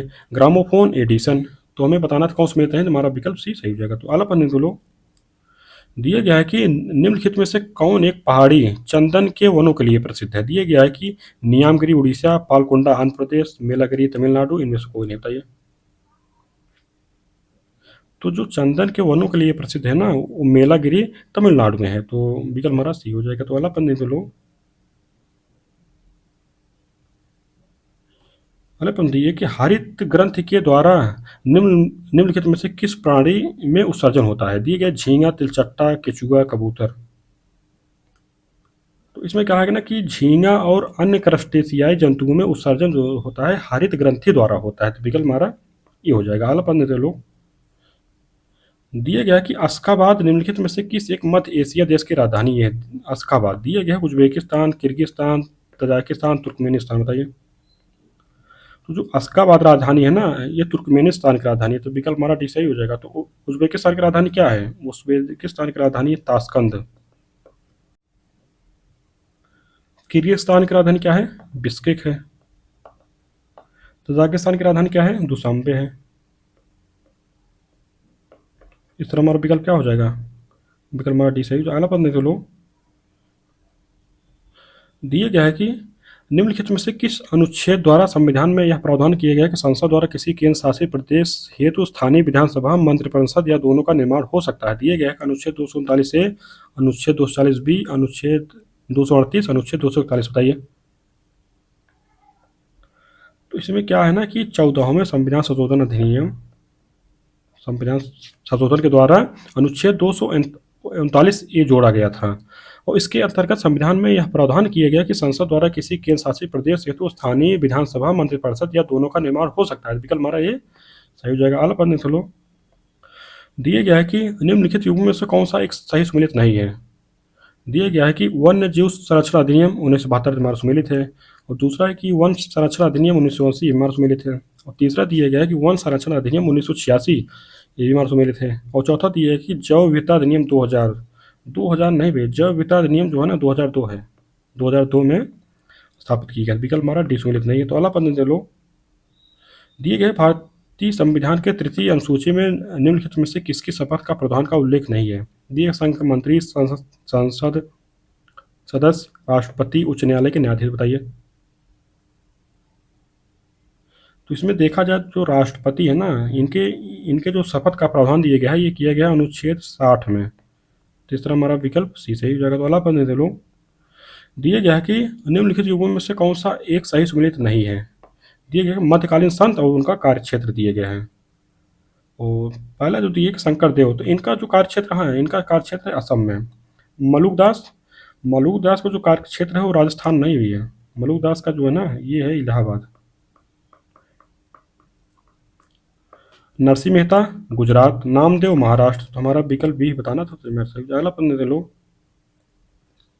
अगला प्रश्न दिए कि 73वां संविधान संशोधन अधिनियम पूरे देश में कब लागू दिए गए हैं? 24 अप्रैल 1992, 10 जुलाई 1993, 10 जुलाई 1992, 24 अप्रैल 1993। बताइए। तो इसमें जो है 73वां संविधान संशोधन अधिनियम पूरे देश में 24 अप्रैल 1993 को लागू हुआ था। तो विकल्प हमारा डी हो जाएगा। अगला प्रश्न देखते लो। दिया गया समोआ द्वीप निम्नलिखित में से किस महासागर में स्थित है। दिए गए उत्तरी प्रशांत महासागर, दक्षिणी प्रशांत महासागर, उत्तरी अटलांटिक महासागर, उत्तरी हिंद महासागर। बताइए। तो इसमें देखा जो समोआ द्वीप है ना ये दक्षिणी प्रशांत महासागर में स्थित है। यह पॉलिनेशिया एवं ओशिनिया के व्यापक क्षेत्र का हिस्सा है। तो क्या हो जाएगा? हमारा विकल्प भी सही हो जाएगा। अगला प्रश्न लो। दिए गया कि निम्नलिखित से कौन एक प्राचीन महाजनपद यमुना नदी के तट पर स्थित है। दिए गए अंग, अवंती, मत्स्य, वत्स। बताइए। तो इसमें जो वत्स महाजनपद है ना आधुनिक इलाहाबाद तथा बांदा जिले के अंतर्गत आता है। इसकी राजधानी कौशाम्बी थी जो यमुना नदी के किनारे थी। वत्स हो जाएगा। इसकी राजधानी क्या थी? कौशाम्बी। तो विकल्प हमारा डी सही हो जाएगा। अगला प्रश्न तो लोग। दिए गया कि निम्नलिखित युग्मों से कौन सा एक सही सुमेलित नहीं है। दिए गया कि पीयूष ग्रंथि। तो पीयूष ग्रंथि क्या कहा जाता है? मास्टर ग्रंथि कहा जाता है। थायरॉक्सिन से, थायरॉक्सिन जो है हार्मोन्स का उत्सर्जन होता है और इसका ये भी सुमेलित है। वैसोप्रेसिन प्रोटीन है भाई, ये हार्मोन उत्सर्जन होता है ना इसके द्वारा। तो ये सुमेलित नहीं है। पॉलीथीन एक प्रकार का बहुलक है, ये भी सुमेलित है। तुम्हारा विकल्प हमें बताना कौन सुमेलित नहीं, तुम्हारा विकल्प सी हो जाएगा। अगला प्रश्न लो। दिए गया कि इंटरनेशनल फाइनेंस कॉर्पोरेशन किस एक वैश्विक संस्था का महत्वपूर्ण निकाय है। दिए गया है ब्रिक्स बैंक, विश्व बैंक समूह, IMF, ADB। बताइए कि इंटरनेशनल फाइनेंस कॉर्पोरेशन के बारे में क्या सही है। तो देखा जाए ना इंटरनेशनल फाइनेंस कॉर्पोरेशन जो है विश्व बैंक समूह का महत्वपूर्ण निकाय है। इसमें हमारा विकल्प भी सही हो जाएगा। यह अल्प विकसित देशों में निजी क्षेत्र के विकास को प्रोत्साहित करने हो तो निवेश, सलाह एवं परिसंपत्ति प्रबंधन सेवा प्रदान करता है। विकल्प हमारा भी सही हो जाएगा। अगला प्रश्न तो लोग। दिए गया है कि निम्नलिखित में से कौन सा एक पूर्वी उत्तर प्रदेश का लोक नृत्य है? दिए गया राई, चरकुला, नटवरी, सायरा, बताइए। तो इसमें देखा जाए ना, पूर्वी उत्तर प्रदेश का जो लोक नृत्य है नटवरी है। यह जो है पूर्वी उत्तर प्रदेश में मुख्यतः जन्माष्टमी के अवसर पर भगवान श्री कृष्ण के सम्मान में किया जाता है। कब किया जाता है? जन्माष्टमी। विकल्प मार्ग सही जो आला पढ़ने के लोग आला पढ़ने की सूची एक को सूची दो से मिलाना है। एक तरफ दिया गया है कि पर्यावरण सम्मेलन, दूसरी तरफ उसका निर्णय दिए गए हैं। तो स्टॉकहोम सम्मेलन दिया। स्टॉकहोम सम्मेलन के निर्णय में क्या हुआ था कि इसके निर्णय में था यूएनईपी की स्थापना हुई थी। बीना सम्मेलन क्या हुआ था? बीना सम्मेलन जो हुआ था ओजोन स्तर का संरक्षण तुम्हारा हो जाएगा, ये सम्मेलन हो जाएगा। रियो सम्मेलन क्या हुआ था? रियो सम्मेलन में एजेंडा 21 का निर्णय हुआ था। और कानकुन सम्मेलन में हरित जलवायु कोष की स्थापना हुई थी। तो इस तरह हमारा क्या बन रहा है? हमारा 3-4-2-1 बन रहा है। तुम्हारा विकल्प डी सही हो जाएगा। आला पढ़ने के लोग दिए गया है कि निम्न युगों में से कौन सा एक सही सुमेलित नहीं है? एक तरफ दिए गए हैं राष्ट्रीय उद्यान अभ्यारण्य और दूसरी तरफ दिए गए हैं प्रदेश दिए गए हैं। पिन घाटी कहाँ है? पिन घाटी कहाँ है? हिमाचल प्रदेश में है। दाची काम कहाँ है? जम्मू कश्मीर में है। ब्लैक बक कहाँ भैया? महाराष्ट्र नहीं है, ये है गुजरात में। कुद्रेमुख कहाँ है? कुद्रेमुख कर्नाटक में है। इस तरह में हमें बताना था कौन सुमेलित नहीं, हमारा विकल्प सी हो जाएगा। अगला प्रश्न देखते हैं लोग। दिए भारत शासन ने पर्यावरण विभाग का गठन किया। दिए क्या? 1972 में, 1992 में, 1986 में, 1988 में, बताइए। तो भारत शासन ने सन 1980 में पर्यावरण विभाग का गठन किया। तुम्हारा क्या विकल्प? हमारा विकल्प डी सही हो जाएगा। तो अगला प्रश्न तो लोग दिए गए प्रकाश संश्लेषण क्रिया में बने ग्लूकोज में ऑक्सीजन कहाँ से आती है? दिए पानी से, कार्बन डाइऑक्साइड से, सूर्य के प्रकाश से, क्लोरोफिल से, बताइए। तो इसमें जो है ना प्रकाश संश्लेषण की क्रिया में जब ग्लूकोज बनता है तो उसमें ऑक्सीजन जो आती है वो कार्बन डाइऑक्साइड से आती है। कहाँ से? इसमें क्योंकि CO2 होता है। इसमें जो है जब प्रकाश संश्लेषण की क्रिया होती है ना तो कार्बन और ऑक्सीजन जो है एक दूसरे से पृथक हो जाते हैं। विकल्प हमारा बी हो जाएगा। अगला प्रश्न तो लोग दिया गया है कि दूध निम्न कथनों पर विचार कीजिए। पहला कथन है दूध एक पायस इमल्शन का उदाहरण है। दूसरा दिया कि दूध में विटामिन सी के अलावा लगभग सभी पोषक तत्व प्राप्त होते हैं। बताइए कौन सा कथन हमारा सही है? इसमें से जो देखा जाए ना दूध एक पायस का उदाहरण है, पहला कथन हमारा सही है। और दूध में विटामिन सी के अलावा लगभग सभी पोषक तत्व प्राप्त होते हैं, क्योंकि विटामिन सी खट्टा होता है। अगर खट्टा चीज दूध में पाया जाएगा दूध तुरंत फट जाता है। दूसरा हमारा सही है, तुम्हारा विकल्प सी हो जाएगा। तो अगला प्रश्न के लोग अगला प्रश्न है सह्याद्री पर्वत श्रेणी में स्थित दर्रों में से किस एक से मुंबई नागपुर कोलकाता रेल मार्ग गुजरता है? ठीक है, पालघाट दर्रा, भोरघाट दर्रा, थालघाट दर्रा, सेनकोट्टा गए, बताइए। तो इसमें देखा जाए तो थालघाट दर्रा जो है ना, थालघाट दर्रा से मुंबई नागपुर कोलकाता रेल मार्ग गुजरता है। तुम्हारा विकल्प सी हो जाएगा। तो अगला प्रश्न लोग दिया गया है कि पूर्ण निर्णय का सिद्धांत जो कि अनुच्छेद 141 में वर्णित है किस न्यायालय पर लागू नहीं होता है? दिया गया सर्वोच्च न्यायालय, उच्च न्यायालय, जिला न्यायालय, राजस्व न्यायालय, बताइए। तो इसमें जो है ना अनुच्छेद 141 के तहत उच्च न्यायालय द्वारा दिए गए निर्णय भारत के सभी न्यायालयों पर आबद्धकर है, मतलब बाध्यकारी है, जबकि यह निर्णय स्वयं सर्वोच्च न्यायालय पर लागू नहीं होता है। तो विकल्प हमारा ये सही हो जाएगा। तो अगला प्रश्न देंगे लोग। अगला प्रश्न है कि निम्नलिखित में कौन सा सही सुमेलित है? एक तरफ दिया गया है यंत्र उपकरण और दूसरी तरफ उसका उपयोग दिया गया है। तो यूडोमीटर द्वारा क्या मापा जाता है? यूडोमीटर द्वारा क्या मापा जाता भैया? यूडोमीटर द्वारा वर्षा मापक मापा जाता है। हाइग्रोमीटर द्वारा आप लोग जानते हैं कि वायुमंडल आर्द्रता मापी जाती है ना। तो मैं बिस्कोमीटर के द्वारा क्या मापा जाता है? बिस्कोमीटर के द्वारा जो है द्रव की श्यानता मापी जाती है। क्या? द्रव की श्यानता का मापन किया जाता है। तो हमारा सुमेलित नहीं, देख दो हमारा सुमेलित है, हमारा विकल्प सही हो जाएगा। अगला प्रश्न लोग दिया गया है कि वर्ष 2011 की जनगणना के अनुसार भारत में ग्रामीण एवं शहरी लिंगानुपात है। तो दिया गया है कि 947 एवं 929, 929 एवं 947, 943 एवं 933, 929 एवं 943, बताइए। तो इसमें देखा जाए ना कि वर्ष 2011 की जनगणना के अनुसार भारत में ग्रामीण और शहरी जो लिंगानुपात है वो है 947 एवं 929 है। तुम्हारा विकल्प ये सही हो जाएगा। तो अगला प्रश्न के लोग दिए गया कि किस संविधान संशोधन द्वारा यह प्रावधान किया गया है कि राष्ट्रपति के निर्वाचक मंडल में रिक्तता होने पर भी राष्ट्रपति का चुनाव अवैध नहीं होगा। दिए गया कि 9वां संविधान संशोधन 1960, 10वां संविधान संशोधन अधिनियम 1961, 11वां संविधान संशोधन 1961, 12वां संविधान संशोधन 1962। बताइए। तो इसमें क्या है ना, जो 13वां संविधान संशोधन 1961 द्वारा यह प्रावधान किया गया था कि राष्ट्रपति के निर्वाचक मंडल में रिक्तता होने पर भी राष्ट्रपति का चुनाव अवैध नहीं होगा। तो ये हमारा विकल्प सी हो जाएगा। तो अगला प्रश्न दे लो।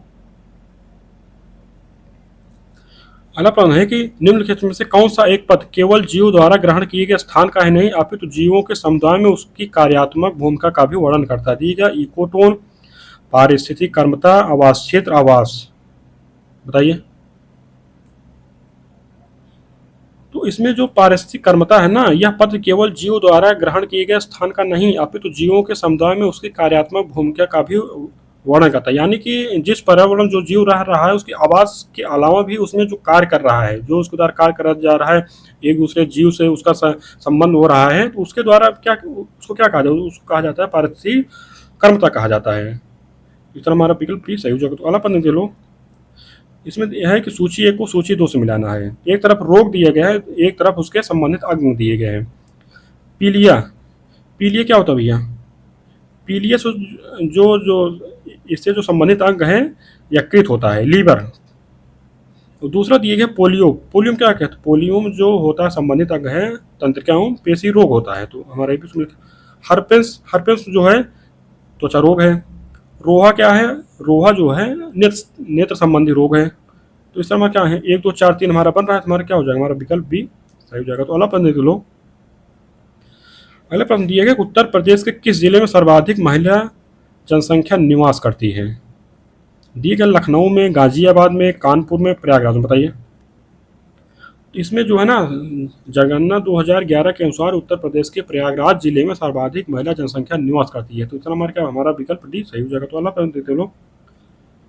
तो आगे प्रश्न जो है हमारे करंट अफेयर से संबंधित है, जो 2023 के हैं। इससे हमारा कोई विशेष मतलब नहीं है। आपके करंट अफेयर जो क्या है कि जैसे अब जनवरी 2024 से ज़्यादा रिलेवेंट होंगे, तो उस जनवरी 2024 से हम लोग करंट अफेयर को पढ़ेंगे। तो बाकी इसमें हम लोग छोड़ देंगे। इस तरह हमारा टेस्ट कंप्लीट हो गया। तो आप लोग इसको धीरे धीरे देखते रहिए, और अगर पीछे का टेस्ट नहीं देखे हैं तो आप लोग उसके पीछे जाकर देखिए। आप इसको रिवीजन करिए, नोट्स बनाइए। और नोट्स बनाने में क्या होता है कि आपको जो क्वेश्चन आ रहा है आप उसको स्किप कर दीजिए। तो इससे क्या होगा कि जब आप रिवीजन करेंगे तो रिवीजन में जल्दी होता है, इससे कम समय में रिवीजन हो जाता है। तो चलिए ठीक है, देखने के लिए धन्यवाद।